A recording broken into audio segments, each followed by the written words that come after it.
Amazina yanjye nitwa Erika.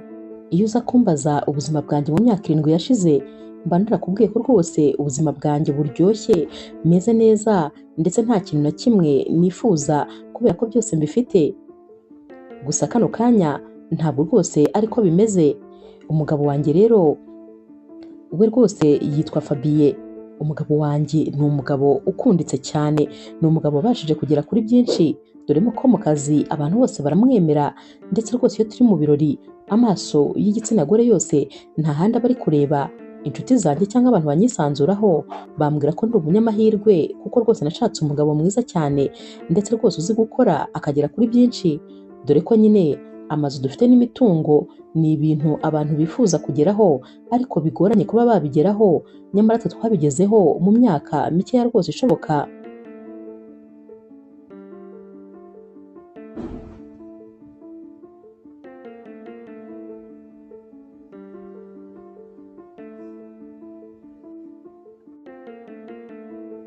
Umugabo wanjye rero ni umugabo uri romantike mu buryo ntashobora kubasobanurira, dore ko nyine buri wa gatanu agomba kunzanira indabyo, atari ukuvuga ngo hari icyabaye, oya rwose nta kintu na kimwe kiba cyabaye, gusa nyine kubera ukuntu amakeya aba yanyitayeho cyane. Mu rugo iwacu rero ni hantu duhora tworoganiza ibirori byo gusangira n'inshuti zacu n'abandi bantu bacu ba hafi, mbese ibintu byose byari bimeze neza. Ikindi kintu rero, mfite inshuti yanjye magara. Iyi nshuti yanjye magara rero yitwa Leila. Ni inshuti rwose navuga ko ndetse rwose ari nkaho ari umuvandimwe wanjye ntigeze ngira, dore ko twariganye kuri kaminuza, nubwo nyine nyuma y'icyo gihe twaje gutandukana, tukajya tuba mu mijyi itandukanye, tugakora utuzi dutandukanye, ariko byose ntabwo byabujije yuko n'ubundi tuhamagarana, ndetse buri muntu wese akaba azi ibanga rya mugenzi we, ku buryo rwose iyo nagiraga ikibazo icyo ari cyo cyose nta wundi muntu n'umwe nihutiraga guhamagara uretse nyine inshuti yanjye Leila. Uyu rwose yari umunyamabanga wanjye ndetse yari umujyanama wanjye wa mbere.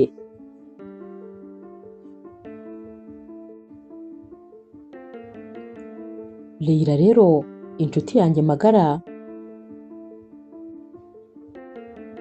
yaje nyine gushakana na Vincent. Uyu nguyu ni umugabo rwose utandukanye na Fabien wanjye, kubera ko Vincent we ni umugabo utuje cyane, ntabwo aba yifuza ko amaso yose yamurebaho ahantu hose ari, ahubwo aba yifuza ko yaganira n'abantu ariko mu buryo butuje cyane. Uyu we rero ni umwavoka ndetse nyine ari specialize mu byerekeranye n'amadivorce. Gusa nyine yaje guhuza n'umugabo wanjye cyane, nkuko nanjye nari inshuti magara ya Leila. Iyo rero rwose byageraga nyine muri sama, twajyaga gukodesha inzu ahantu ku mazi, maze twese izo famiye ebyiri tukajya mu biruhuko. Mbese twari famiye z'inshuti cyane, ku buryo rwose wari kugira ngo turi nk'abavandimwe. Ibintu byose twabihurizagaho, wabonaga rwose famiye zacu zishimye cyane. Yaba umugabo wanjye Fabien yiyumvagamo cyane rwose Vincent, nanjye nyine na Leila twari inshuti twebwe kuva na kera kose.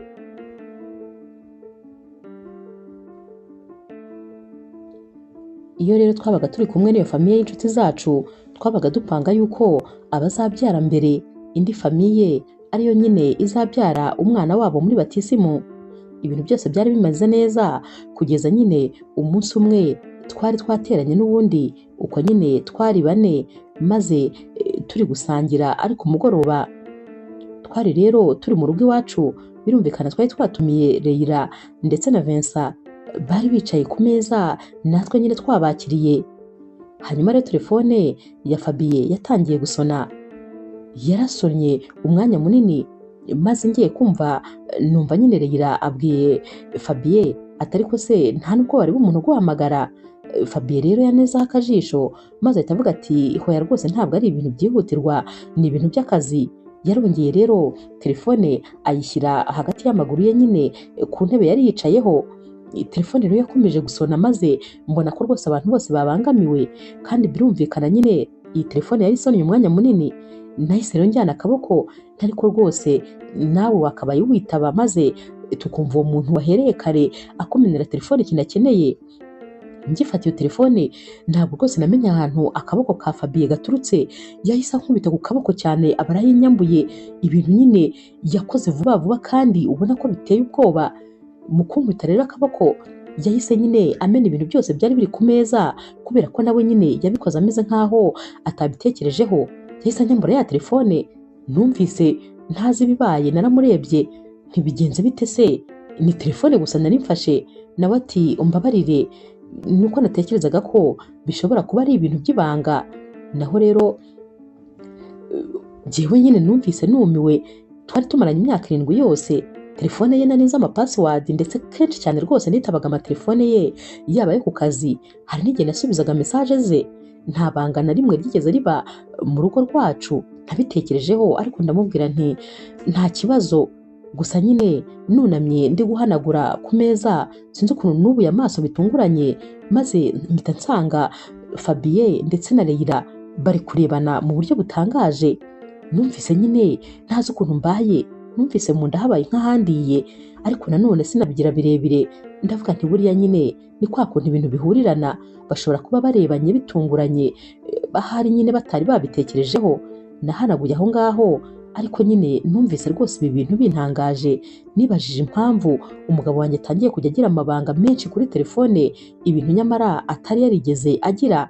Ariko nanone ntabwo nabihaye umwanya munini, twahise dukomeza turinywera ndetse turanirira, ikirori nyine kirakomeza ntitwabigira birebire.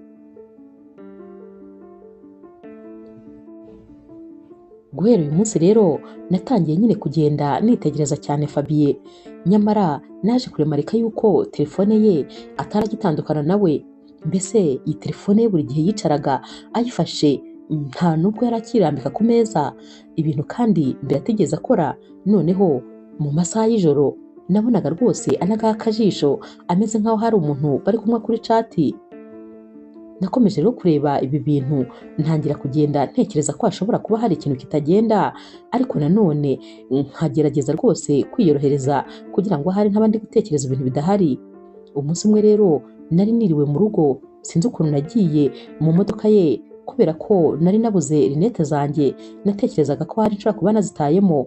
Nakuyemo rero fagitire, inyitegereje nsanga ni fagitire y'imyenda y'imbere yari yaguzwe mu iduka rihenze cyane. Nitegereje rero iyi fagitire mbona imyenda yaguzwe muri iri duka ntabwo yari taye yanjye, ndetse rwose nta nubwo nigeze ngurirayo na rimwe. Nakomeje rero kwitegereza iyi fagitire umwanya munini, ariko ndangije ndavuga nti okay, reka nta kibazo, nyirabyo nyine araza kumpa ibisobanuro. Naragiye nitegurira ibyo kurya nyine by'umugoroba nk'ibisanzwe. Hanyuma rero umugabo wanjye yaraje aza ku meza, nari namwiteguye, namuteguriye icyo kunywa ndetse n'icyo kurya, ibintu byose byari bimeze neza. Twicaye rero turi gufata amafunguro, naramubajije nti se ibi ni ibiki, iyi fagitire bimeze bite? Nawe rero yarayitegereje, maze rwose atabitekerejeho umwanya munini yahise ambwira ati nibyo mbese, ati nyine ati fagitire rero niyo naguriyeho nyine imyenda y'imbere ya mushiki wanjye mutoya. Ati ntubizi se ukuntu akunda ibintu bihenze, ati nifuzaga kumuha kado ya anniversaire, ubwo rero namuguriye nyine ibi bintu. Nyamara koko byahise binkora ku mutima, nari mbizi neza ko uyu murumuna we akunda ibintu bihenze bye rwose.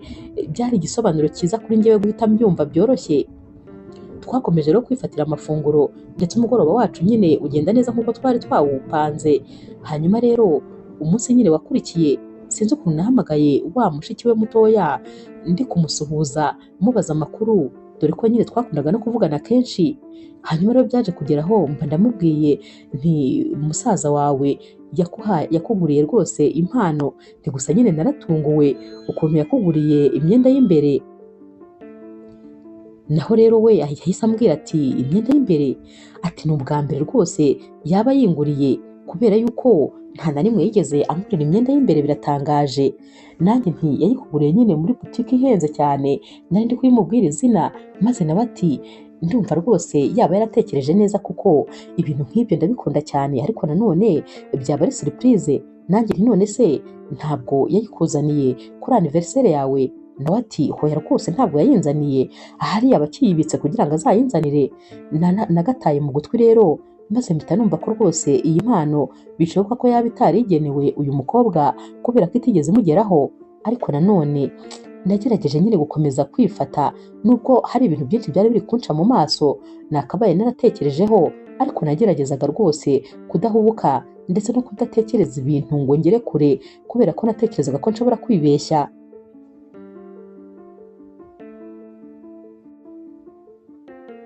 Iminsi rero yakurikiye umugabo wanjye yatangiye kutajya ataha atinze rwose mu buryo atigeze abikora na rimwe. Ikindi kandi yatangiye kujya ubona rwose ahuze cyane ku buryo twabaga turi kuganira ibintu namubwiye akabyumva ibice ubona rwose adahari. Yatangiye kandi kujya akunda kujya muri siporo, ibintu atigeze akorana mbere.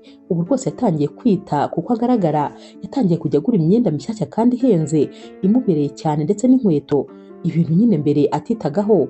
Mbere yategerezaga ko ari njye mbimugurira, ariko kino gihe noneho rwose yarasigaye byose ajya kubyigurira. Natangiye kubona ibintu bigenda bihinduka buhoro buhoro, ariko nanone nyine nkagira ngo ni kwa kuntu uba uri kureba nabi ni ibisanzwe.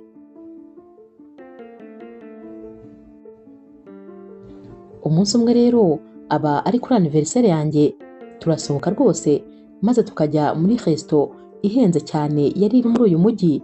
Yari resto nziza cyane ku buryo natekerezaga ko uyu munsi noneho ibintu biri buze kuba ari romantique birenze ibisanzwe. Twaragiye turicara, igihe rero umuseriveri yari aje kuduseriva, yaraje maze ahita azanye wayini, nyamara ntabwo twari twigeze tuyituma. Akimara gutunguka rero Fabien yaramwitegereje maze ubona rwose arabangamiwe. Nahise mubwira nti ariko ntabwo twigeze dutuma wayini. Naho rero uyu museriveri ati nagize ngo nyine murafata nk'iyo musanzwe mufata, ati kubera yuko nyine buri gihe iyo waje hano ukicara kuri iriya table ya 7 wowe n'uwo muba mwazanye ni iyi ngiyi musanzwe mufata. Nanjye rero natangiye nyine kureba cyane ndi kwitegereza Fabien. Naramubajije nti usanzwe uza hano se? Nawe ati hoya rwose ntabwo nsanzwe nza hano, gusa nahaje nka rimwe nzanye n'abakiriya, ariko ikigaragara cyo uyu museriveri nyine ashobora kuba yanyitiranyije, nta wundi muntu tujya tuzana hano. Yari ari kujya umuseriveri ajya kuvuga maze agahita amuca mu ijambo. Nyamara ikigaragara cyo ni uko Fabien yari asanzwe aza hano ndetse hari umuntu basanzwe bahazana, bikaba binashoboka rwose ko bahoraga bafata iriya wayini. Uyu museriveri rero yayisubijeyo, ariko nyine Fabien wabonaga byamuteye nk'ikimwaro kubera ko nubwo yari ari kunsubiza ntabwo yari ari kubasha kundeba mu maso. Nyamara uyu mugabo wanjye nari muzi birenze bikenewe, kubera ko uretse kuba tumaze imyaka 7 dukoze ubukwe, twari tumaranye n'indi 2 tuziranye. Bishatse kuvuga ko mu myaka 9 nari maze kumenya uko yitwara igihe ari mu kibazo, nari maze kumenya ibimenyetso akoresha iyo abeshya cyangwa ari kuvugisha ukuri, nari muzi bihagije. Kano kanya rero rwose nkimara kumwitegereza neza n'ukuntu umuseriveri yavugaga ibintu rwose ubona azi atari gushidikanyaho, natekereje ko byanze bikunze hari undi muntu basanzwe bazana hano. Ariko uyu munsi hari kuri anniversaire yanjye, ntabwo rwose nagombaga kubishya uyu munsi. Nagombaga kwikuramo ibyo byose ndi gutekereza maze nkagerageza kuryoherwa n'umunsi wanjye.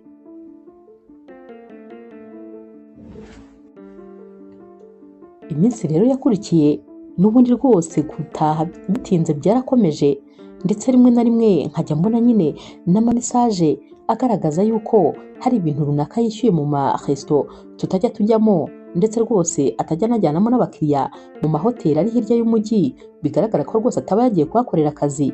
Natangiye kugenda mbona ibintu byinshi bitandukanye, ariko nanone ngatekereza ko hari nshobora kuba ntangiye guta umutwe. Umunsi umwe rero ndi gutunganya imyenda ye, nagiye kubona mbona harimo agapapuro kari kazinze kari mu ikabutura ye yari yajyanye gukora siporo. Narakazinguye maze mbona nyine handitseho ngo ndifuza yuko nyine twasa guhura kuri uyu mugoroba. Urabizi se ko utuma niyumva nyine nk'umugore rwose ukunzwe, utuma nishima, uranshimisha. Gusa nyine urabizi ko rwose sinzi uko nabikubwira, ariko uri byose kuri njyewe. Natekereje rero umuntu waba wanditse ibi, nararebye hasi nsanga agiye gusinya yanditseho ko ari L, ntabwo yigeze nyine ashyiraho izina ryuzuye. Naratekereje nti uyu L se kandi we ninde?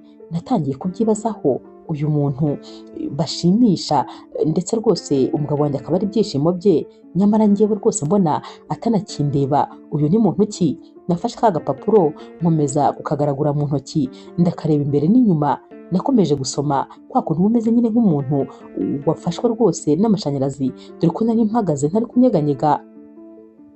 Nakomeje kukitegereza, ariko nanone narakazinze maze ndakabika. Nakomeje gutunganya imyenda nyine nk'ibisanzwe.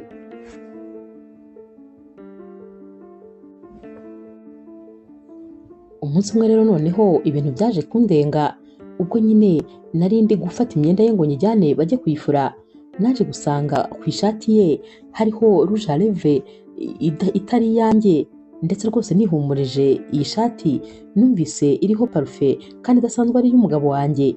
Ibi rero rwose byakomeje kunsunikira gutekereza ko umugabo wanjye byanze bikunze ashobora kuba ari kunca inyuma. Kuri iyi nshuro noneho nasaga nkaho rwose ndi kubyemeza. Natekereje rero umuntu rwose nabwira ibi bintu, ndetse nari nkeneye ubufasha byanze bikunze. Natangiye gutekereza mu bantu bose tuziranye, ariko sinzi ukuntu umutima nyine waguye kuri Vincent. Vincent ni wa mugabo w'inshuti yanjye magara, ni wa mugabo wa Leila. Nyamara rero Vincent yari umwavoka kandi nyine uri specialize mu bintu bya divorce. Natekereje ko byanze bikunze yabasha kumfasha, kuko niba hari umuntu waba ufite amabanga menshi yari we. Natekerezaga ko kandi ibintu ngiye kumubwira yabigira ibanga byanze bikunze. Yari inshuti y'umugabo wanjye, yari amuzi kandi amusobanukiwe. Ikindi kandi yari umuntu rwose wampa inama mu byerekeranye n'ukuntu nari gusova mariage yanjye, kuko nabonaga iri kugenda igera mu marembera. Sinatinze rero, nubwo rwose byari biteye nyine n'ubwoba kumuhamagara ngiye kuvugana nawe ibi bintu, ariko natekereje ko ari we muntu uri mu mwanya mwiza wo kuba naganira nawe. Naramuhamagaye rero maze musaba ko twahura, yarabinyemereye. Twahuriye ahantu muri resto, yaraje arakicara, yarambwiye ati none se ni amahoro, ni ubwa mbere umpamagaye ngo tube turi twenyine? Kandi nyine umugore wanjye amaze iminsi ambwira yuko utameze neza, umeze nk'umuntu ufite amastress. Nanjye ntiyego rwose ndayafite cyane, niyo mpamvu mbashije kuguhamagara. Nawe ati mbwira nta kibazo nguteze yombi. Naramubwiye nti ndakeka neza yuko Fabien ari kunca inyuma. Nawe atari uzi ko rwose icyo ari ikintu gikomeye kugishinja umuntu. Waba se ufite ibimenyetso byatumye utekereza gutyo? Nanjye ntiyego.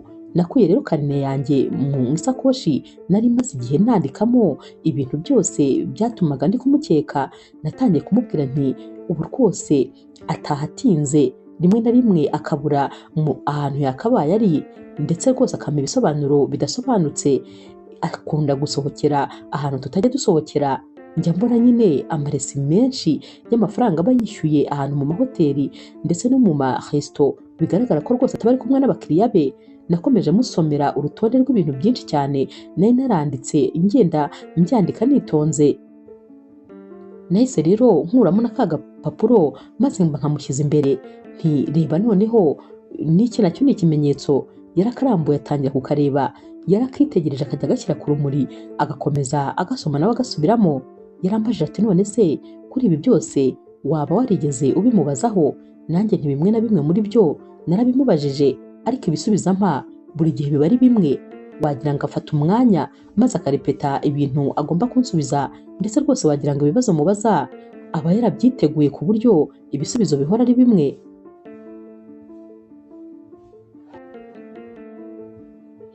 Kano kanya rero Vincent yari yumiwe, yari yatangaye, dore ko ibi bintu rwose atigeze abitekereza nk'uko nanjye nyine natunguwe ntangira kumenya ibi byose. Yahise ambaza ati hanyuma rero uritegura gukora iki? Ibi byose urumva nyine wabikoraho iki? Nanjye ntikeneye ibimenyetso bifatika, uretse nyine ibi ngibi byo gutekereza ko nyine ari utuntu ngenda mbona. Ndifuza ibimenyetso bifatika kugira ngo menye ukuri kwa nyako.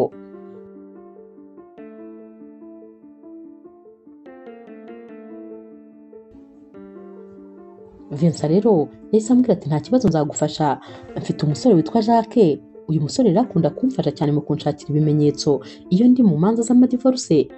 Nyumva ijambo divorce nahise numva mu nda handiye, numvise ngize ubwoba, numvise mbaye nk'umuntu utangiye gukonja no gutitira. Nahise mubwira nti gusa nyine ntabwo rwose niteguye gukora divorce. Nawe ati hoya ntabwo ari byo nari nkubwiye, gusa nuko ari ukunda kumfasha mu gushaka ibimenyetso. Nanjye rero nti icyo nshaka kumenya, ndashaka kumenya ukuri kwa nyako ku buryo rwose ntashobora kwibeshya. Yarambwiye ati ejo rero uzansange kuri biro yanjye, nzaguhuza n'uyu musore azagufasha kugushakira ibimenyetso noneho bya nyabyo rwose bifatika. Naragiye rero ndataha, naraye mbitekerezaho, ariko numva rwose ni igisubizo cyiza, kuko byanze bikunze ngomba nyine kumenya ibiri kuba. Numvaga ntagikeneye rwose gukomeza kwihishira ndetse no gukomeza gutekereza ko ahari nshobora kuba mfite ikibazo cyangwa ndi gutekereza nabi. oya rwose nifuzaga noneho kwicara nzi ukuri kwa nyako.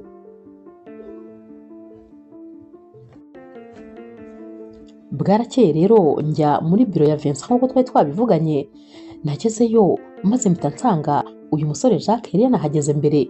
Yari umusore rero mwiza nyine ku isura, ariko uyu musore yari umusore uri siriyasi, utinyitse, warebaga nyine ukabona rwose ateye ubwoba. Yari umusore uvuga amagambo make cyane, yavugaga amagambo abaze. Twaricaye rero maze Vincent ahita amubwira ati uyu rero ni wowe nakubwiraga. Naho Jacques yaranyitegereje, yarambajije ati none se uriteguye, witeguye nyine kwakira ibizavamo? Nanjye nti yego nditeguye. Yarambwiye ati rero hari amakuru amwe namwe nkeneye nyine nk'amafoto y'umugabo wawe mashyashya, nkeneye amafoto y'imodoka ye, ndetse rwose nkeneye kumpa nyine n'ahantu runaka akunda kujya mu busanzwe, hantu nyine uzi ko atabura ku kazi ke, ahantu akunda gusohokera, amakuru nk'ayo y'ibanze. Byose rero narabimuhaye. Mu mutima nari ndi gutekereza ese ubu sinaba ndi guhemuka ko rwose numva ntangiye gutanga amakuru ku mugabo wanjye, ndetse nyine ntangiye rwose kwigira nkaho ntangiye kumugenzura bikabije. Ariko nanone undi mutima urambwira ati hoya, byose ubifitiye uburenganzira, ugomba kumenya ukuri. Niba nyine nta kibazo gihari, nta kibazo, ubuzima buzakomeza neza, ariko niba kinahari nabyo rwose ugomba kubimenya. Nihagazeho rero nyine nubwo rwose numvaga imitima iri kundwaniramo, byose uko yabishakaga narabimuhaye. Arambwira ati rero ugomba kwitegura, kubera ko ushobora kwakira inkuru nziza cyangwa imbi, byose nyine ugomba kubyakira. Nanjye nti yego nditeguye rwose nta kibazo, gusa nyine nizere yuko uri umuntu ugira ibanga, kubera ko ibi bintu ntabwo bigomba kujya hanze. Jacques yarasetse ati ibyo sura cyabishidikanyaho, ndi umuntu ngira ibanga cyane kuko akazi kanjye kantegeka kugira ibanga. Amakuru yanjye aba ari ay'umukiriya wanjye gusa, nta wundi muntu n'umwe aba areba. None se Vincent ntabwo yabikubwiye? We dusanzwe dukoranye imyaka myinshi, arabizi ko rwose nta jambo rijya riva mu kanwa kanjye riterekeranye n'umukiriya wanjye turi kuvugana ako kanya.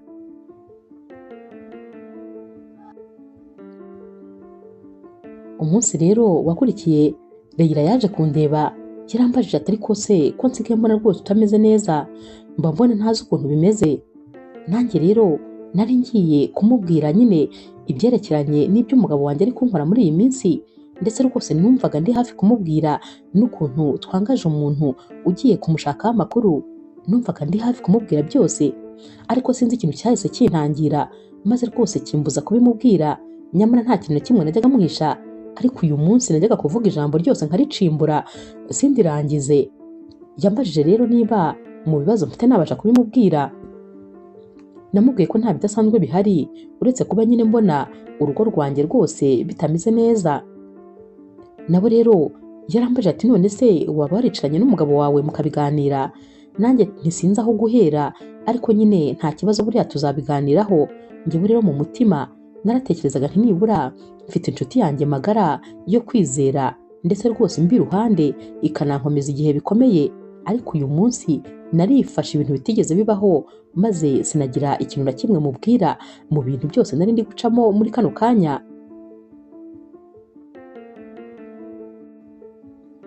Nyuma y'iminsi 7 rero Jacques yanzaniye nyine ibyo yari yarabashije kubona muri iyi minsi 7, dore ko nyine yakurikiraga Fabien ahantu hose yajyaga.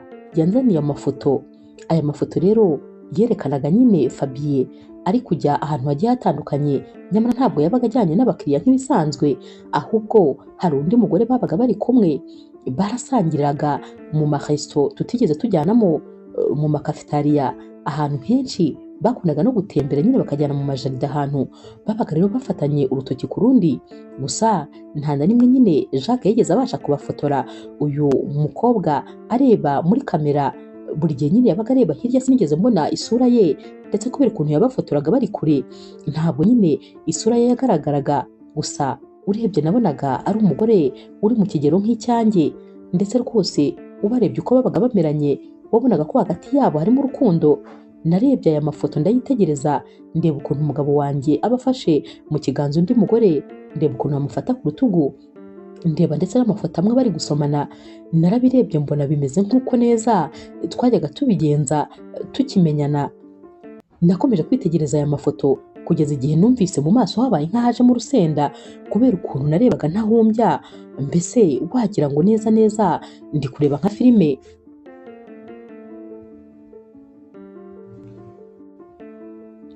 Nabaye rero nk'ukangurwa na Jacques ari kumbwira ati ihangane ku byo ubashije kubona, nanjye nti nari mbyiteguye, gusa nyine nibura najyaga ntekereza ko ahari nshobora kuba ndi kugenda nsara, ariko nibura mbonye ko ntari umusazi, mbonye ko ibintu najyaga ntekereza ari ibya nyabyo.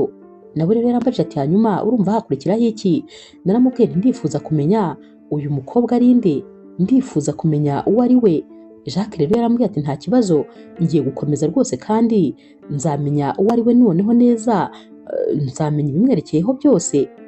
Naho rero Vincent nyine nawe rwose wari waherekeje Jacques kugira ngo banzanire ibi bimenyetso, yahise ambwira ati gusa nyine ugomba gutangira kwirinda, kubera ko niba umugabo wawe aguca inyuma byanze bikunze azatangira kunyereza umutungo wanyu, azatangira kugenda aguhisha amakonti amwe n'amwe agenda ashyiraho amafaranga, ndetse rwose azatangira gutekereza no kuba yatandukana nawe. Hanyuma rero ugomba kurinda umutungo wanyu, ibyo ngibyo byose ugomba kubicunga. Ndumva twashyira nk'udukamera mu nzu ku buryo uzajya ubasha kureba kuri telefone ye igihe cyose azajya aba yihisha ahantu ari kuyikoresha, ku buryo tuzajya tubasha kureba ibintu aba ari gukorera kuri telefone ye. Nanjye ntabwo ibyo bintu nabishobora, sinabasha gucunga umugabo wanjye bigeze aho ngaho ku buryo nashyira n'amakamera mu nzu maze nkamucungira no mu nzu yiyubakiye. Naho rero Vincent ati gusa nyine njye ndumva nta kundi kuntu byagenda, kubera yuko nyine nudacunga neza rwose uzasigarira aho ngaho, uzasanga ibintu byose mwaruhiye imyaka yose yaramaze nyine kubishyira ku ruhande ku buryo uzaba utakibifiteho uburenganzira. Nanjye naravuze nti oya, nizere ko bitazagera aho ngaho, nizere ko rwose bitazageraho gutandukana. Vincent rero yarambwiye ati komera komera rwose, ndabyumva ibihe uri gucamo, gusa biratangaje kubera ko niba hari umuntu ntigeze ntekereza ko yakora ibi bintu ni Fabien. Ndatunguwe. Naho rero nanjye ndatunguwe sinakubeshya, kubera ko ibi bintu sinigeze mbitekereza, ndi kumva wagira ngo n'ubundi mu nzozi cyangwa se ni filime iri gukinwa nkaba ari njyewe umu actrice.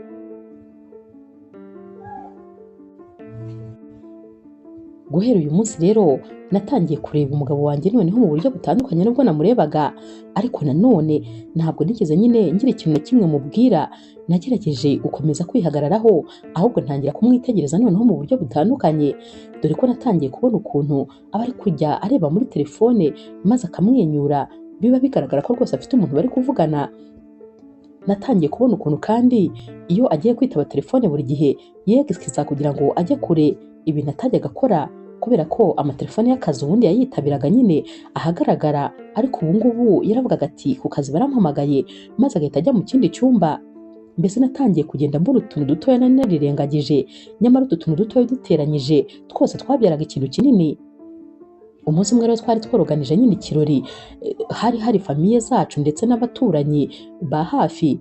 Uyu munsi twari turi gusangira, hanyuma rero nakomeje kwitegereza n'ubundi umugabo wanjye, nitegereje rero ukuntu nyine noneho Leila wabonaga yisanzuye mu rugo rwacu cyane, ndetse buri kajambo kose umugabo wanjye yavugaga wabonaga gasekeje. Leila nyine yarasekaga utuburaga niyo twaba tudakomeye.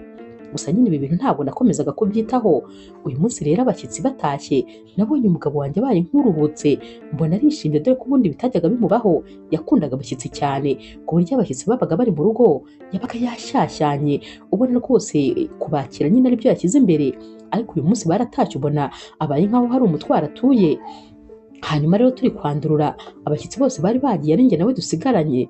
Twari turi kwandurura ibintu tubijyana mu gikoni kugira ngo tunabyoze tubisukure. We rero yari yajyanye ibintu mu gikoni, naho njyewe nari nsigaye muri salo ndi guhanagura ameza. Sinzi ukuntu numvise telefone ye, numva akamesaje karaje. Nagize amatsiko bidasanzwe maze mba ndayegereye, nasanze rero telefone ikiri kwaka, kwa kundi akamesaje kaza ukamanura ukaba wagasoma udakuyemo nyine password. Nasomye rero aka kamesaje maze mpita mbona n'ubundi ni wa muntu witwa Ele wari wakamwandikiye, ati nizere ko ejo ku mugoroba tuzahurira muri ya hoteli isanzwe, ati kandi nizere ko uzankorera umugoroba, ati mbese ubyumve nashyushye ntabwo ushobora kubyumva, ati urabizi se ko ari wowe muntu utuma niyumva koko nk'umugore ukunzwe. nasomye iyi mesaje maze amaso nyahanga iyi telefone kurinda izima ntarahumbya. Numvaga rwose meze nkaho nabaye stati. Narayisomye nkomeza kubitekerezaho nti nanone ariko ubundi ni muntu ki? Sinzi ukuntu numvise agatekerezo kankubise maze ntangira gutekereza nti Leila, Leila. Ubwo urumva nyine nakomeje gutekereza kuri iri zina Leila, maze ndavuga nti hoya ntabwo byashoboka. Abantu batangirwa na muri kino gihugu ni benshi cyane. Reka ne guhita ntekereza inshuti yanjye magara, nta nubwo kandi ibi bintu yabinkora. Naracecetse rero ndatuza, sinigeze mbwira umugabo wanjye ibyo nabonye. Naragiye maze dukomeza gukora amasuku, ndaceceka ndatuza, ariko numvaga mu mutima wanjye ndi gushira. Numvaga ntakubeshye rwose wagira ngo neza neza ni nkaho ijuru ryangwiriye.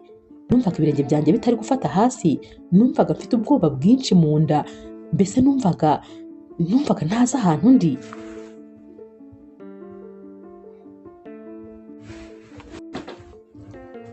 Uyu munsi rero mu masaha y'ijoro gusinzira byaranze neza. Nakubise agatima kuri bya bintu Vincent yambwiraga, atari ko rwose ugomba kujya nyine umenya buri kintu cyose gikorerwa kuri telefone no kuri mashine y'umugabo wawe. Narabyutse buhoro cyane maze ndagenda mfata mashine ye, nayijyanye rero mu kindi cyumba maze ndagenda nicarayo. Natangiye rero gushaka mode passe, dore ko nyine byanze bikunze ntabwo yari kubiri aho gusa nta mode passe irimo.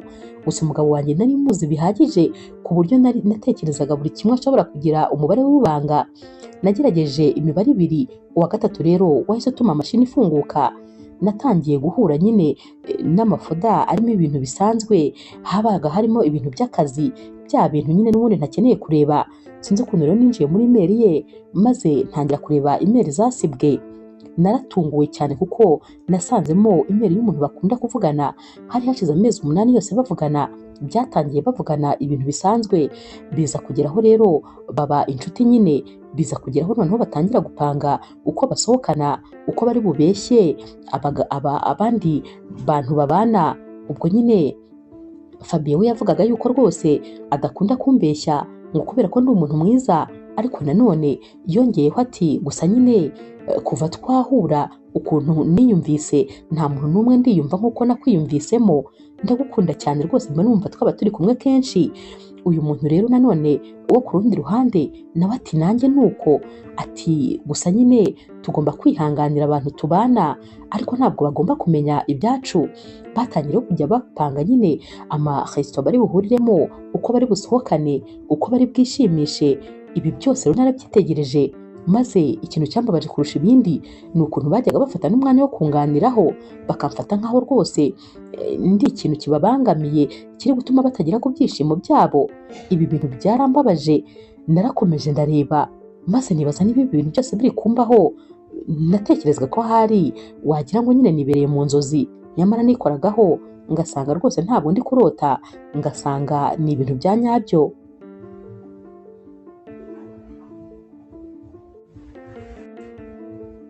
Nahise rero nemprima message nyine nabonye muri izi ngizi, nabonye rwose zamfasha, maze zisigaye zose ndongera ndazisiba. Mashine narijimije nk'ibisanzwe. Naragiye njya mu buriri ariko sinari gusinzira. Mu gitondo cya kare rero nabyutse mpamagara Jacques. Naramubwiye nti Jacques, ndifuza ko noneho ubu ngubu imbaraga zose wazishyira kuri Leila. Nawe ati ushatse kuvuga ko rero uri gukeka ko inshuti yawe magara ari nayo yabiguca inyuma? Ntabwo ndi gukeka, ahubwo rwose meze nkaho ndi kubikonfirma. Gusa nanone nkeneye ko nyine unshakira amakuru ya nyayo. Namubwiye buri cyose, mubwira noneho na gahunda bari guhana ya nyuma ya saa sita. Naramubwiye uyu munsi ugomba nyine gucunga cyane rwose Leila. Namwoherereje amafoto ye yose kugira ngo abashe kumureba. Jacques rero yarambwiye ati nkurikije amafoto wampaye ndaza rwose kubyitaho ntugire ikibazo. Nyuma ya saa sita rero nagiye kumva numva Jacques arampamagaye. Yarambwiye ati ibyo wakekaga rwose ni ibya nyabyo, kubera ko ubu tuvugana Leila ari kuri ya hoteli bari bavuganye ko bari bujyeho. Ni nayo kandi nafatiyeho amafoto cyagiye cyashize. Birashoboka ko rwose ari we wa mugore nafataga amafoto. Ikindi kandi aba bantu bombi buri kuwa kabiri no kuwa kane isaha imwe buri gihe baba bari kuri iyi hoteli, ndetse bakajya no mu cyumba kimwe.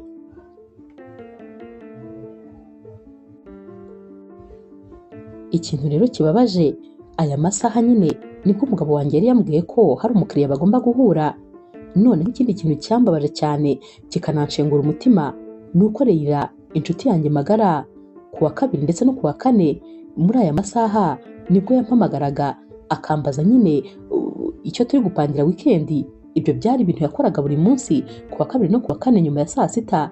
Yarampamagaraga akambaza gahunda zose mfite muri wikendi ndetse akambaza n'uko ameze. Icyo ntari nzi ni uko buri gihe yampamagaraga amaze kuryamana n'umugabo wanjye muri hoteli ndetse ari naho yampamagariraga. N'uyu munsi rero niko byagenze, ya saha asanzwe ampamagariraho n'ubundi yarampamagaye ambaza uko ameze, ambaza ukuntu umunsi wanjye wagenze. Namubwiye ko wagenze neza, namubajije rero nawe uko ameze, yambwiye ko nawe ameze neza. Numvaga nashwanyuka maze nkamubwira ko mbizi ko rwose ubu ngubu ari kumwe n'umugabo wanjye, ariko nanone naragerageje ndifata. Byari ibintu bikomeye cyane, byari binkomereye kuba rwose nabasha kwihangana, nyamara ibintu byari biri kumbaho rwose byari ibintu birenze ubwenge bw'umuntu. Narihanganye rero ngerageza rwose ko ijwi ryanjye riguma rimeze uko risanzwe rimeze. Naramubajije none se Vincent ameze ate? Nawe atameze neza, uyu munsi yakoze ari butatinze. Mba numva rwose mbihiwe, wagira ngo nashakanye n'akazi ke, ntabwo ari we twashakanye. Ntabwo rwose ajya mbonera umwanya. Icyo atarazi ni uko nari mbizi neza ko umugabo we ari mu rugo, ahubwo yibazaga impamvu uyu mugore we yagiye guhaha maze agatinda, dore ko nyine aricyo yari yasize abeshye. Nawe rero yarambajije ati hanyuma se Fabien we ameze ate? Nanjye ntameze neza. Ati rwose mba nifuza nyine ko couple yacu yaba nk'iyanyu, muri icyitegererezo, murakundana, mbese umugabo wawe aguha keya, aba yakwitayeho, ujye unsengera rwose natwe tuzamere nk'amwe. Nanjye rero narahigimye, numvaga hari nashwanyuka ukuntu nyine yari ari kumbwira ibi byose nyamara ari inyuma y'umugabo wanjye. Nahise mubwira nti yego rwose muzamere nkatwe nta kibazo, gusa nyine umugabo wawe nawe ni umwana mwiza cyane, kandi nyine urabizi ko ni akazi kandi bose barakora. Nagerageje gukomeza kwifata kuko numvaga rwose habura gato maze nkavuga ibyo ntakabaye mvuga. Uyu mugore rero yari indyarya cyane, ukuntu yari ari kunyigiraho umuntu mwiza, yigiraga rwose nkaho ari inshuti yanjye magara kandi ahangayikishwa n'ibitagenda. Nyamara rwose ibyo yakoraga byose yabikoraga nyine kugira ngo akomeze anjijishe, ne kuba namukeka. Navuye kuri telefone rero ibibazo bimbana byinshi, nibajije niba ibi bintu nabibwira Vincent, ariko nanone natekereje ko nyine ntabimubwira gutyo gusa, ahubwo nyine naramuhamagaye maze mubaza amakuru y'umugore we. Nambaje nti se umugore wawe ameze neza? None se mwebwe mubona akanya ko kubonana, nyine uracyabona agufitiye umwanya? Nawe ati urebye nyine ntabwo ari neza kubera ko asigaye buri gihe ahora ngo yagiye mu nama z'akazi, asigaye ajya ku kazi agataha atinze, mbese rwose nanjye mbona naramubuze neza neza. Naramubajije none se ubu byizeye neza ko ibyo akubwira by'inama ari ibya nyabyo? Nawe ati umunsi umwe mba numva mwizeye, ariko nanone undi munsi nkumva ntabwo mwizeye, kubera ko rwose ibisobanura mba numva bitanyuze. Mu mutima rero narishimye, nti nubwo rwose ntacyo mubwiye, ariko nizere ko nibura ageze gushidikanya mu mutima we, nawe agiye gutangira kwishakira amakuru. Nicyo nifuzaga ko Vincent yamenya ibi byose, ariko atari njye mbigizemo uruhare. Nibura nawe yatangira nyine gushaka amakuru, agatangira kwitegura ibi byose byari biri kuba. Nyuma y'iminsi mike rero umugabo wanjye yarambwiye ati mfite inama ngomba kuzajyamo hanze y'umujyi, kandi nyine nzamarayo iminsi. Gusa nari mbizi neza mu mutima ko iyi nama ntayihari, ahubwo nyine ko rwose ubu ashobora kuba agiye kwijyanira na Leila nk'ibisanzwe. Naramwihoreye rero ndamubwira nti muzagire ibihe byiza.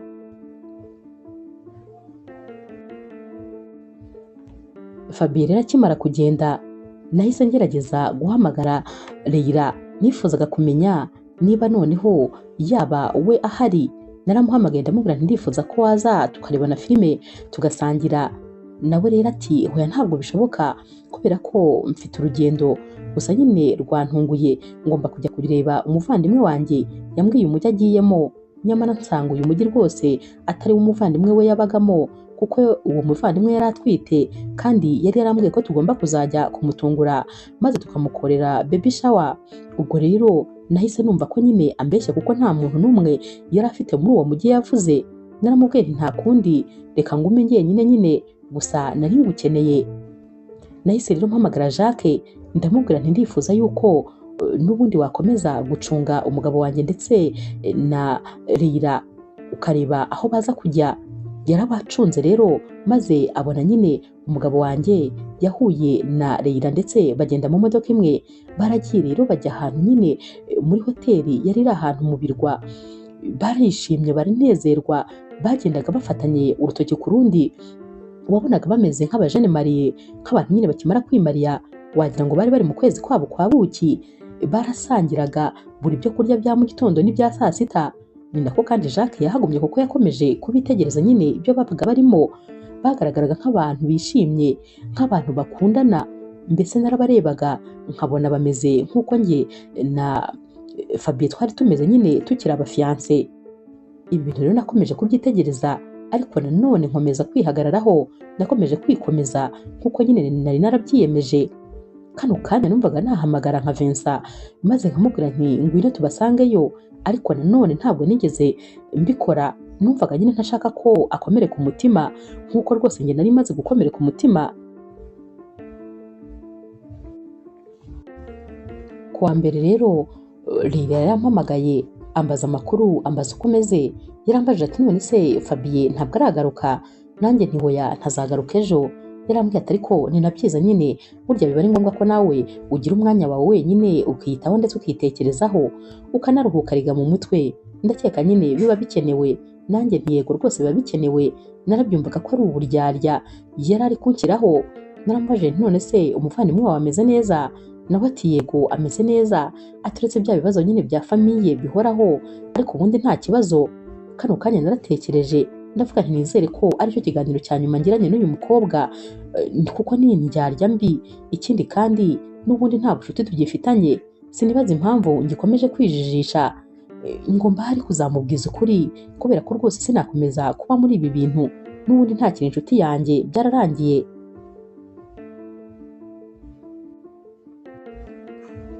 Jacques we rero yari yarumiwe. Yarambazaga ati ariko se uba wumva ukomeye, uba wumva nta kibazo na kimwe ufite? Ati mba ngufitiye ubwoba kubera ko ibintu uri gucamo ntabwo ari ibintu byoroshye, gusa nyine ihangane. Hari igihe numvaga ahari n'aya makuru ntayaguha, ariko nanone kuko nyine kari akazi kandi wari warambwiye yuko ukomeye witeguye kuyakira maze nkayaguha. Naho rero naho ngewe nkamubwira nti nta kundi nyine aya makuru nagombaga kuyamenya byanze bikunze. Byari ingenzi kugira ngo menye ukuri kose.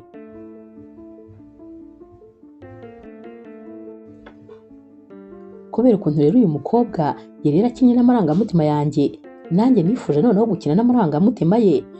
Naramuhamagaye ndamubwira nti ndifuza kukubwira ikintu, ndi gutekereza yuko umugabo wanjye ashobora kuba ari kunca inyuma. Namubwiye ibi bigaragaza byose. Yarambwiye ati none se urumva nyine ukeneye ko rwose naza? Naramubwiye nti niba wabishobora rwose waza, gusa nyine icyo gihe umugabo wanjye nibwo yari yarayatashye.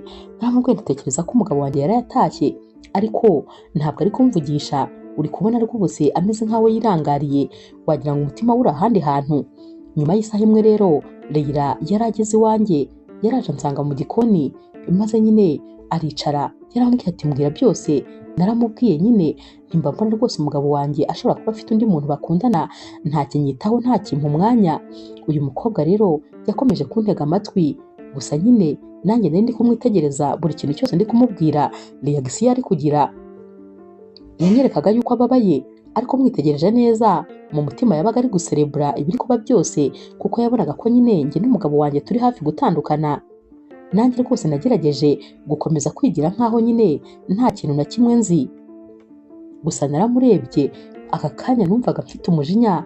Naribazaga ntari kubu nabaye ikiburabwenge bigeze aha. Imyaka 12 yose mazaranye n'uyu mukobwa turi inshuti, burya bwose yarandyaryaga.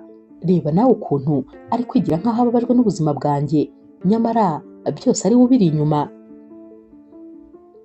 Muri aka kanya rero ari kumbwira ati wabona ari uko umugabo wawe ananiwe kubera akazi, ariko nanone niba ubona hari ibitagenda mwakabaye muzicarana maze mukabivugana. Numvaga namubwira nti ikitagenda ni wowe ubiri inyuma byose, ariko nanone nkagerageza kwifata. Nakomeje rero kubwira Leila ndifuza kumenya rwose uwo muntu waba unca inyuma n'umugabo wanjye, ndifuza kumenya niba ari mwiza kundusha, niba se we nibura akiri mutoya tutangana, mbese ndifuza kumenya uwo ari we. Nawe rero yamfashe ibiganza ati hoya wikomeza gutekereza ibyo byose, kubera yuko nta muntu n'umwe wakuruta, uri umugore mwiza cyane, ugira umutima mwiza. Niba rwose Fabien aguca inyuma cyaba ari igihombo cye, kubera yuko uri umugore mwiza buri wese yakwifuza. Nanjye mu mutima natangiye gutekereza za message bajya boherezanya, uyu nguyu Leila abwira umugabo wanjye ko n'ubundi nyine ababona ntari umugore ushimishije ndetse ntamukwiye, nyamara kano kanya ari kumbwira ukuntu ndi umugore mwiza ndetse buri wese yanyifuza.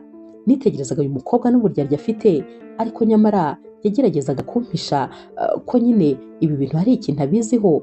Isura ye yagumaga ari imwe, ibintu ntari niteguye. Naramurebye ndeba ukuntu ari gukomeza kumpisha indi sura ye, ariko nanjye ngerageza nyine gukomeza kwigira nkaho nta kintu mbiziho. Iminsi rero yakurikiye, noneho nyine nakomeje kugenda ndi gushaka ibimenyetso, nyamara nk'uko Vincent yari yabimbwiye, natangiye nyine kugenda mbona yuko umugabo wanjye atangiye kujya afata amafaranga akayashyira ku zindi konti z'ibanga, ndetse rwose imitungo imwe n'imwe yatangiye kugenda ibura gahoro gahoro. Ibyo byose nakomeje kubyitegereza, ariko nanone ngakomeza kwicecekera. Ku rundi ruhande ariko nari narabwiye Jacques yuko aya makuru yose ari kumenya atagomba kuyabwira Vincent, atagomba nyine kumubwira ibyerekeranye n'uko uyu mugore uri kunca inyuma n'umugabo wanjye ari umugore we. Ntabwo nifuzaga ko yabimenya. Nyamara rero Vincent nawe yarampamagaye maze arambwira ati ndi gukeka ko rwose n'umugore wanjye ashobora kuba ari kunca inyuma, kubera yuko asigaye ahora mu manama adashira, asigaye ahora afite ubusobanuro bw'ukuntu ari butatinze, ndetse rwose kuba mu rugo bisigaye bigoranye. Naricecekeye rero kubera ko ntabwo nifuzaga kugira ikintu mvuga kuri ibi. Nifuzaga ko Vincent ubwe ari we uzimenyera amakuru.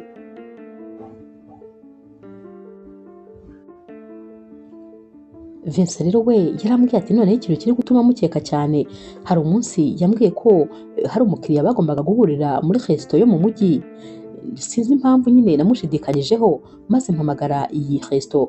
Nababajije niba rero umugore wanjye ndetse n'uyu mukiriya baba bahahuriye, bambwiye ko rwose batigeze banahakandagira.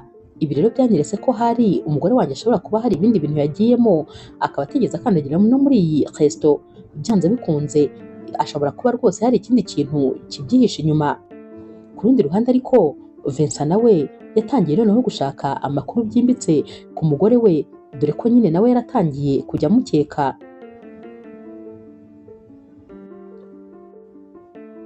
Jacques we rero nubwo yari ari mu kazi, ariko yarahangayikishijwe cyane rwose n'uyu mumama wari uri guca mu bikomeye. Yahamagaraga rero Erika buri munsi akamubaza ati umeze ute, ati nakubeshye mba numva nguhangayikiye, nakoze utuzi twinshi rwose twerekeranye n'ibi bintu nkora, ariko nakubeshye wowe rwose uri mu bantu mba numva bampangayikishije sinzi impamvu. Mba ntekereza ko ushobora no kugira ikibazo, ibintu byose uba ubitse mu mutima wawe. Mba numva bibaye byiza wabyicaza abo bombi maze ukabibabwira ukaruhuka, kubera ko gukomeza kubitekereza uri wenyine mba numva ari ikibazo gikomeye. Nanjye nti warakoze rwose kuba waramfashije, ndetse uba wanakoze kumpangayikira, ariko ibi byose nzakomeza mbitekerezeho nitonze. Umunsi wa nyawo nugera nzavugana n'aba bombi. Sinifuza rwose kuba nahubuka, ndifuza gukomeza kureba ukuntu bifuza gukina n'amarangamutima yanjye. Amakuru rero yakurikiye iyo rwose yari amacantege kurusha ya mbere, kubera ko noneho Jacques yambwiye yuko umugabo wanjye Fabien ndetse na Leila noneho bakodesheje aparitema yari yanditse ku mazina nyine y'umugabo wanjye.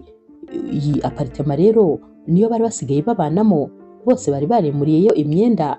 Iyo bavugaga ko bagiye mu nama cyangwa mu kazi, naha nyine babaga bagiye guhurira. Mbese ntabwo byari bikiri urukundo gusa, ahubwo bari bameze noneho nk'abantu bamaze no gukora ubukwe. Leila rero kubera ukuntu yari umunyabwenge, yatangiye gutegura inshuti ze ndetse n'umuryango we, ababwira ko rwose iby'urugo rwe bitari kugenda neza ndetse ko abona rwose biri kugenda bigera ku iherezo. Yari ari kubategura kugira ngo umunsi nyine azatandukana n'umugabo we ntibazatungurwe, nyamara nta kibazo na kimwe bari bafitanye mu busanzwe.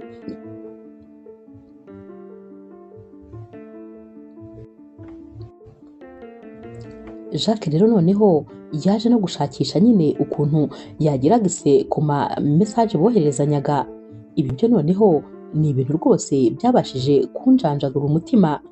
Izi message nyine zari ziteye ubwoba, dore ko noneho bari kujya bapanga ukuntu nyine bashaka kubishyira ku mugaragaro, aho nyine Fabien yabwiraga Leila ati sheri ndagukunda cyane, ndifuza ko noneho ibintu byajya ku mugaragaro, ndifuza ko kandi twatangira gupanga ukuntu tuzabyarana umwana, amazina tuzamwita, ndifuza ko twazakora ubukwe noneho ku mugaragaro tukabana, kubera ko nta wundi muntu n'umwe nigeze nkunda nkawe.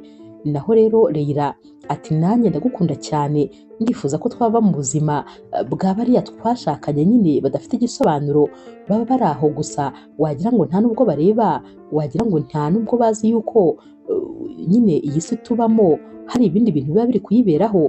Tekereza ko badashobora no kumenya yuko dukundana, gusa nyine nta bantu dufite rwose n'aba kutubangamira. Hanyuma rero ndifuza ko nazakora divorce n'umugabo wanjye, maze nawe ugatandukana n'uriya mugore utajya gushimisha rwose, nibaza n'ukuntu mwabanye bikanyobera. Ndifuza yuko twazibera couple yishimye ndetse rwose tukabyarana abana tukishima. Ndifuza ko njye nawe noneho twabana, ntuzajye ugira noneho n'umunsi n'umwe wo kuba tutari kumwe, kubera ko nk'ubu ngubu rwose iyo utashye mba numva bimbabaje. Nari ndi gusoma izi message maze nkajya numva wagira ngo nyine ahari ntabwo nkiri mu buzima, numvaga ntagihagaze hasi, natekerezaga ko hari ubutaka bwakabaye bwasama maze bukamira, numvaga ntazi ikintu ndi gukora, numvaga ndi igicucu, numvaga nta bwenge ngira. Natekerezaga ukuntu nagize inshuti nk'iyi maze nkanabana n'umugabo nk'uyu mu nzu, numvaga ibyo bintu byose ntazi ukuntu nabivuga kuko numvaga byandenze. Nta jambo na rimwe nari kubasha kuvuga muri kano kanya, nta n'umuntu n'umwe numvaga nabasha kugira ikintu mbwira ku bintu byose byari bimaze kumbaho, uretse Jacques wenyine wari uzi ibi bintu byose. Nawe ibi bintu byari bimaze kumurenga ku buryo nyine yamaraga kumpa n'ibi bimenyetso byose, ariko akarenzaho message akambwira ati komeza ukomere, ntabwo byoroshye. Ndetse noneho iminsi yakurikiye Jacques yagiye ansaba yuko twahura bitari ibyo iby'akazi, maze tugahura tukaganira, kubera ko yifuzaga kunganiriza maze akareba uko meze ndetse akagerageza no kungabanyamo ibibazo byose nari mfite. Nanjye rero kubera agahinda nari mfite naramwitabaga maze tukagenda tugasangira, yaranganirizaga agatangira kuntera amastori, akambwira ibintu biterekeranye n'ibi ngibi kugira ngo arebe ko naruhuka, kandi nabyo rwose byaramfashaga. Namubwiraga buri byose, nkamubwira uko ndi kwiyumva, nkamubwira ukuntu numva nenda gusara, nkamubwira ukuntu numva umutwe wanjye uri hafi kuzaturika. Yaranyihanganishaga rero maze rwose nkagerageza gutuza. We yatekerezaga ko ahari nshobora no kuziyahura umunsi umwe kubera ibibazo byose nari mfite, ariko ibi bintu sinari kubikora kuko sinari no kubitekereza. Aba bantu babiri ukuntu bari abagome n'ubugambanyi bankoreye ntabwo bari gutuma niyambura ubuzima.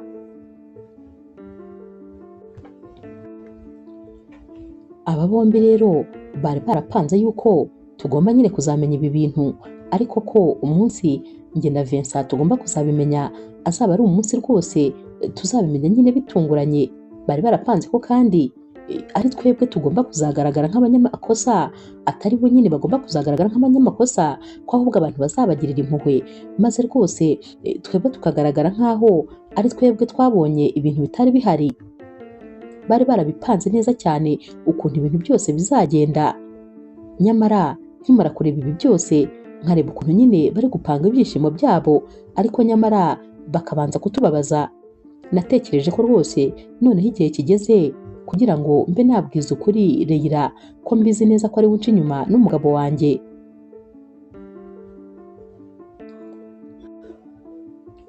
Nyuma y'iminsi mike rero, igihe rwose nari ndi gupanga ukuntu ngomba kubwira uyu mukobwa byose ko mbizi, nagiye kubona telefone ya Leila arampamagaye. Naritabye. Leila rero yampamagaye ari kurira, wumva rwose amarira yamurenze. Ati sheri, ni ukuri ngiye kukubwira inkuru itari nziza. Tekereza yuko uyu munsi nabonye amakuru yuko umugabo wawe kuko aguca inyuma, ibintu watekerezaga ni ibya nyabyo? Nanjye nti nibyo se koko? Nawe ati ndifuza kubikubwira turebana. Yaje yiruka rero maze ansanga mu gikoni aho nari nicaye nyine ndi kwitekera. Yahise atangira kumbwira ati sheri, mbabarira rwose ukomere, ibintu nabonye ni ibintu rwose ntazi ko uri bubifate.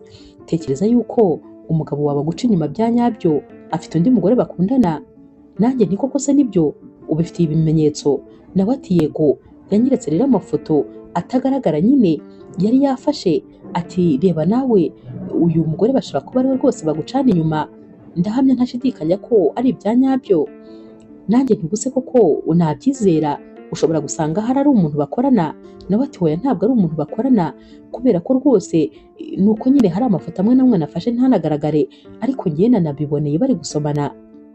Nakomeje kwijijisha ariko hashize akanya nahise mubwira nti yego nibyo rwose, ndabizi cyane yuko anca inyuma, ndetse ndabizi ko ancana inyuma nawe. Yahise rero akanura cyane, wahise ubona rwose yikanze. Yarandebye ati ngo iki? Yatangiye kudidimanga. Nti yego ndabizi kuva ku nshuro ya mbere, ndabizi ko mumaze umwaka wose mwirirwa nyine munca inyuma, ndabizi kandi ko ingendo zose yakoraga ari wowe mwabaga muri kumwe, ndabizi ko ya masaha yose wampamagaraga uri kumbaza gahunda mfite muri weekend uba kumuryamya inyuma rwose. Ndabizi neza ko yakuguriye apartment ndetse ariyo mubanamo mwese mwashyizemo imyenda yanyu.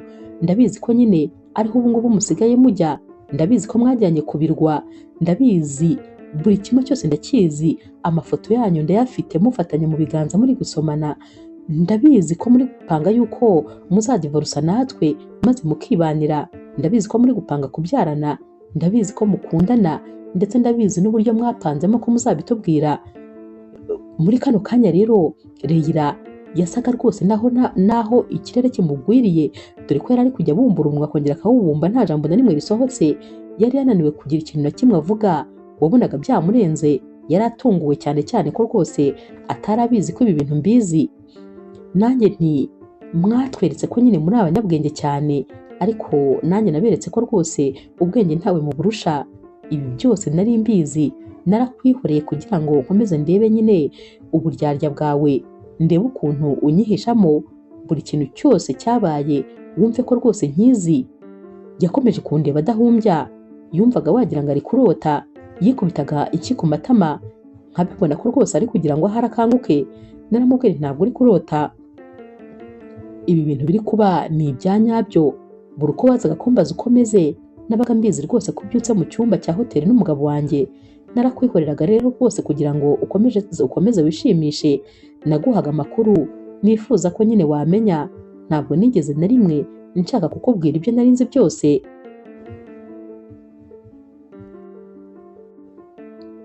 Muri ako kanya rero nagiye kumva numva hari umuntu uri gusona. Nagiye kureba, natunguwe rero no gusanga ari Vincent. Yahise ambwira ati ndabizi ko umugore wanjye ari hano, cyari cyo gihe cyiza rwose kugira ngo mpamusange. Narinjiye maze nsanga nyine ibintu byahinduye isura, dore ko nyine uyu mugore noneho wabonaga rwose yabuze ahantu areba, agikubita amaso umugabo we. Noneho nyine wahise ubona agize isoni nyinshi cyane. Vincent rero yahise atangira ambwira ati ndagira ngo rwose umbabarire kuko ibintu ngiye kuvugira hano ahari nyine nakabaye narabikubwiye mbere, ariko nabanje gushaka ibimenyetso bikurikira. Tekereza yuko namenye ko uyu mugore wanjye ari we wagucaga inyuma n'umugabo wawe. Nashatse ibimenyetso bifatika. Naho rero Reyira ati mbabarira rwose ngusobanurire. Aho noneho yari amaze kubona ko yafashwe.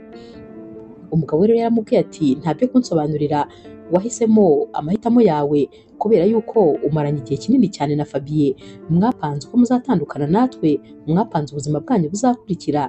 Ntabwo ari ibintu bigutunguye, ni ibintu mwamaze gupanga. Ntacyo kunsobanurira rero gihari kubera ko kuri kose ndakuzi.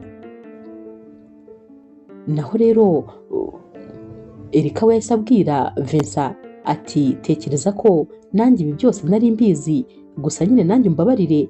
Natekereje ko atari njye bigomba kuvaho, numvaga ari wowe ugomba kwishakira ukuri kose. Tekereza ko rero kano kanya ubu rwose umugore wawe yaraje ari kwiriza, ari kumbwira yuko hari undi muntu unca inyuma. Nahise mubwiza ukuri, mubwira ko mbizi neza yuko ari we. Vincent yarumiwe ati ibi bintu byose wari ubizi warabibitse? Nawe ati cyane, nabujije Jacques kubikubwira kubera ko nifuzaga yuko utabimenya rwose bigutunguye kuko ntabwo nari nzi uko uzabyakira. Kano kanya rero rwose mu bintu byikoze, Fabien nawe yahise ataha, yasanze noneho aba bose nyine bameze nkaho rwose bari gukora inama. Agitunguka rero bose baramurebeye rimwe maze ahita atangira gukeka uko byagenze. Yarebye aba bantu bose ubona agize ubwoba, ubona harashatse nko guca mu mabati ngo yigendere, ariko ntabwo byari bigishobotse. Erika rero yahise amubwira ati ni wowe waburaga, tumaze kumva nyine uruhande rwa Leila, harabura uruhande rwawe. Nawe ati kubyerekeye iki? Ati tubwire neza nyine uko mwakundanye, uko kandi muri kwitegura kubana no kubyarana. Yabuze aho akwirwa maze ahita ababwira ati mumbabarire rwose ku byabaye byose, gusa ntabwo twigeze tubipanga, ni ibintu nyine byatunguranye. Bose rero bararebanye, ubwo ni Vincent ndetse na Erika, bati byaratunguranye, ibintu mupanze umwaka wose ni ibintu byabatunguye, nimutubwire ahubwo icyo mwifuza kugira ngo nyine dutandukane, kuko rwose ukuri kose turakuzi, nta kintu na kimwe tutazi. Bamusubiriyemo rero gahunda zabo zose muri uyu mwaka uko zagenze. Yarumiwe, yaravuze ati rwose nanjye nyine ntabwo nzi ukuntu byangendekeye, gusa nyine nisanze rwose ndi gukunda Leila, gusa sinifuzaga guhemukira umugore wanjye, ntabwo nifuzaga kumubabaza. Erika rero yahise ababwira ati birumvikana rwose ntabwo mwifuzaga kutubabaza, mwatubabaje bibatunguye. Yari ari kubabwira nyine nk'umuntu rwose uri kubanegura nyine. Bakomeje gushaka kwisobanura maze arababwira ati mwikwimarira umwuka, nta mpamvu zo gukomeza kwisobanura.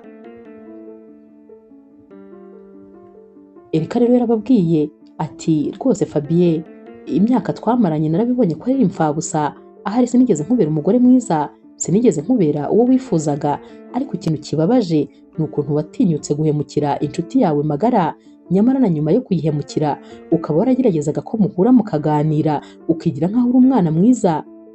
Naho rero rwose wowe Leila, sinzi ikintu nakubwira. Tekereza imyaka 12 yose twamaranye warifashe uyipfusha ubusa. Gusa nyine nditeguye rwose gutandukana na Fabien maze muzagende mubane amahoro, nta kibazo rwose na kimwe mfite.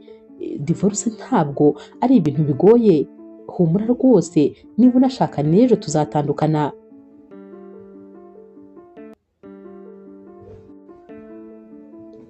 Ntibyatinze rero Vincent yiyemeje nyine kuba ari we rwose uru rubanza ari we uzarukurikirana. Yabwiye nyine Erika ati ndifuza yuko uru rubanza ari njye nzarukuburanira kubera ko ni njye nzi buri kimwe, ntugire ikibazo rwose, ni njyewe nzabikugiramo kubera ko sinifuza ko uyu mugabo yagutwara imitungo yose akayikumaraho. Bagiye rero mu rubanza, byari ibintu rwose byikora, dore ko nyine ari Vincent ndetse na Erika bari bafite ibimenyetso bigaragara.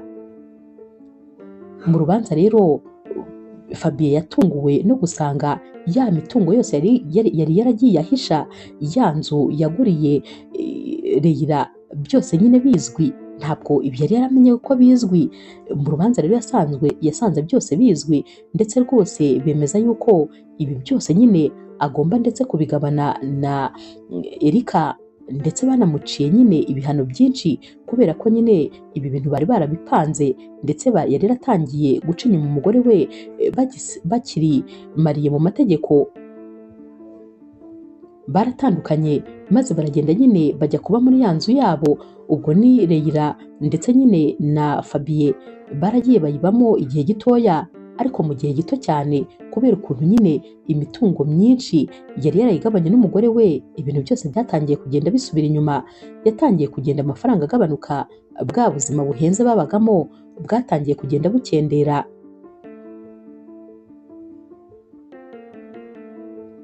Dore ko kugira ngo nyine iyi nzu bayisigarane byari byarabaye ngombwa yuko Fabien aha amafaranga menshi umugore we. Amafaranga nyine yari kugura iyi nzu yayahaye umugore we kugira ngo inzu bayigumane. Nicyo kintu cyonyine rero yasaga nkaho yari asigaranye. Abonye rero ibintu bitangiye kugenda nabi, ya nzu yarayigurishije.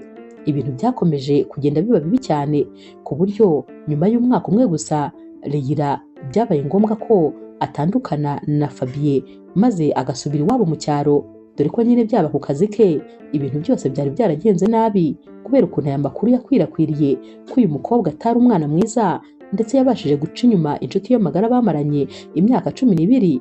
Abakoresha be rero nabo ntabwo bari bakimwizeye, baravuze bati umuntu wahemukiye inshuti ye magara ntabwo twakwizera ko natwe atazaduhemukira maze amabanga ya kampani yacu akayaha izindi kampani. Yagiye abura akazi buhoro buhoro, abantu bose ntabwo bari bakimwizera. Yaragiye ajya mu cyaro maze rwose aragenda aribagirana. Gusa nyine Erika we ntabwo yari akimenya amakuru y'aba bose, dore ko nyine yari yarigeze nk'aho batigeze banamenyana. Vincent nawe yakomeje akazi ke ndetse rwose yirengagiza kuba yarigeze no kumenyana na Leila, dore ko yumvaga yarahuzwe umuntu wese witwa igitsina gore kubera ukuntu umugore we yamuhemukiye, nyamara uyu mugabo yaritondaga cyane. Naho rero Jacques we ntabwo rwose yigeze ahwema kwita kuri Erika, dore ko yari azi ko afite ibibazo byinshi. Yakomeje kujya amusohokana akamuganiriza, akamukorera ibintu bituma nyine Erika rwose agerageza kwibagirwa ibyamubayeho.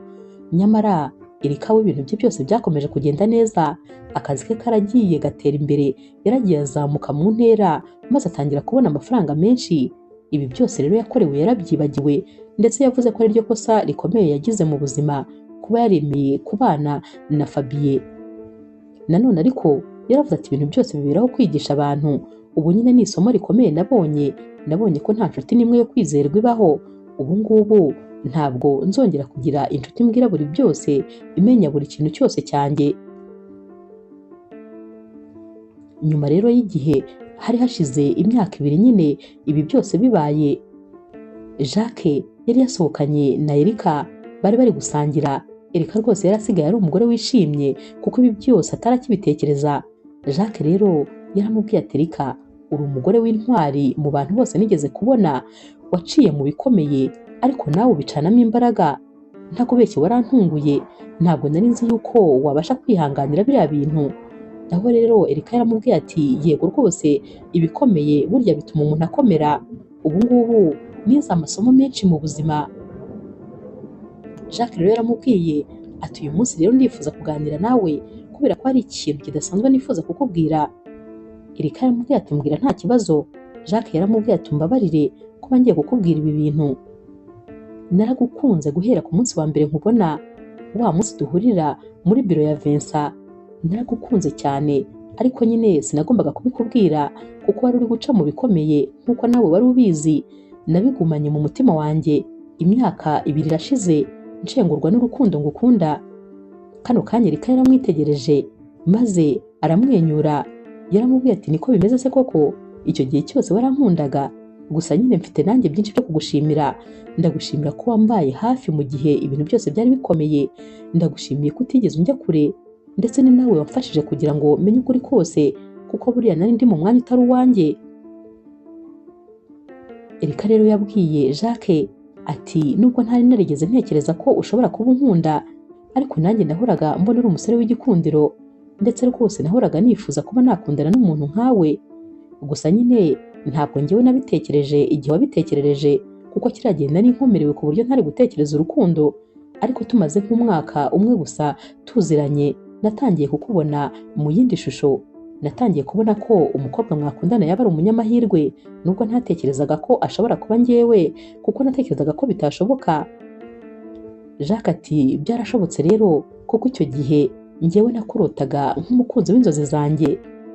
Bombi rero baramwenyuye maze baba barahoberanye.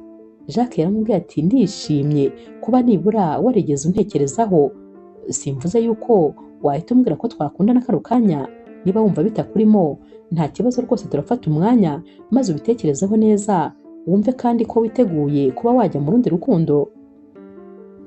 Erika yaramubwiye ati ibyo rwose bya kera byanshizemo, ubu ngubu nditeguye kuba nafungurira umutima wanjye undi muntu w'umwizerwa. Uyu munsi rero barasangiye barishima. Iminsi yakurikiye bakomeje kugenda n'ubundi bahura maze bagasangira, ndetse noneho urukundo rwabo rwakomeje kugenda rukura, aho Erika noneho yabwiye Jacques ko amukunda bya nyabyo, ndetse rwose ko yumva yiteguye gukomeza kumukunda.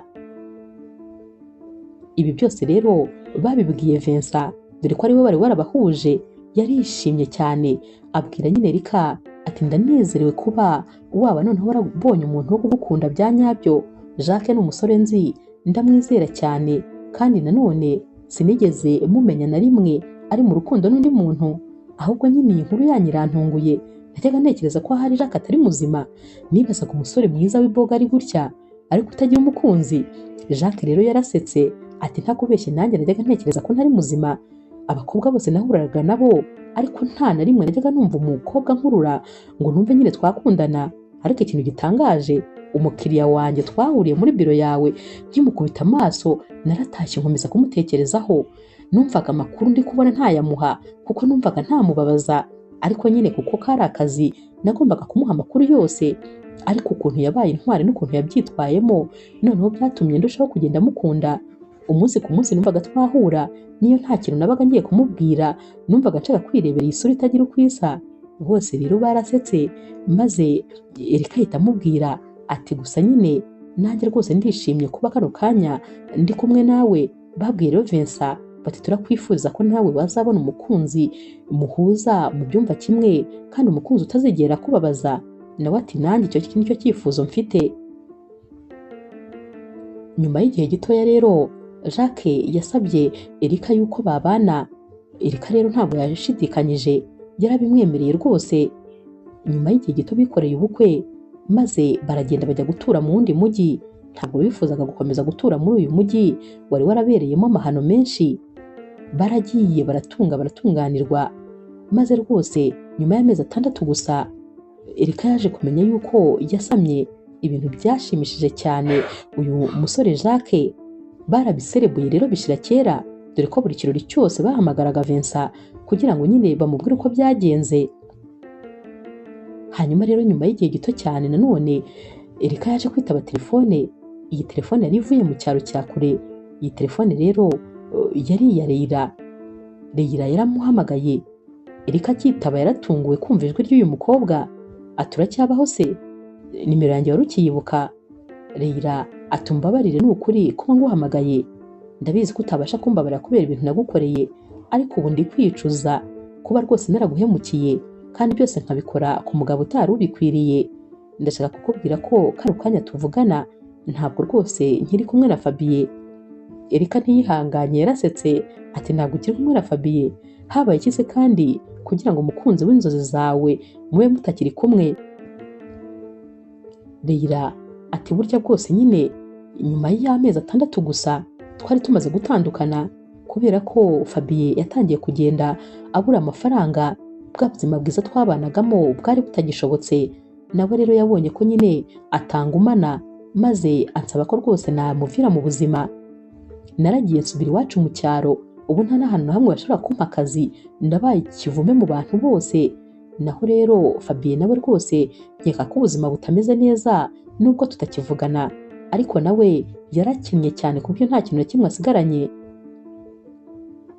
Erika rero yabwiye nyine Leila ati nimwihangane, sinigeze mbifuriza ikibi, ariko nanone sinifuza no kumenya amakuru yanyu kubera yuko ibyo mwankoreye byatumye rwose mwese mbibagirwa, nabasibye mu bantu tuziranye. Ndakwinginze rwose ntuzongere kumpamagara. Ubu rero ngiye tuvugana ndishimye, meze neza cyane, ndi kumwe n'umugabo wanjye, ndatwite, turitegura kubona umwana. Mbese warakoze kunkiza ibitari ibyanjye, warakoze kandi kunkura aho narindi kuko ahari hara ntabwo hari mu mwanya wanjye wa nyawo. Ubu rero noneho ndaho nagombaga kuba, mfite urukundo rw'ubuzima bwanjye. Sinifuza rero kuzamenya iby'ubuzima bwanyu, nimugende mubeho ukwanyu nanjye nzabaho ukwanjye. Yahise akupa telefone, maze ibi byose abibwira Jacques ati sinifuza kuzongera kuvugana n'iriya ndyarya kubera ko ibyo yankoreye ntabwo rwose nifuza kuzongera no kumva ijwi rye. Jacques yaramubwiye ati komera mukunzi, turi kumwe kandi urabizi ndi iruhande rwawe, ni njye nshuti yawe ndetse nkaba n'umugabo wawe. Uzajya umbitsa buri banga ryose wumva wakabikije undi muntu. Naho rero Erika yaramubwiye ati yego rwose sinifuza ko hari undi muntu uzongera kwinjira mu buzima bwacu, ndifuza kuba njye nawe gusa nyine ndifuza kukubwira ko ngukunda kandi rwose ngushimira ku byo wakoze byose.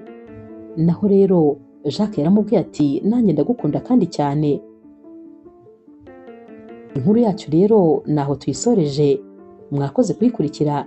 Niba ukunda inkuru z'urukundo dusha kuri Zasha TV, ntukagende udakoze subscribe, like, share na comment. Ni inkunga ikomeye kuri twebwe. Ndabakunda cyane rero nk'ibisanzwe.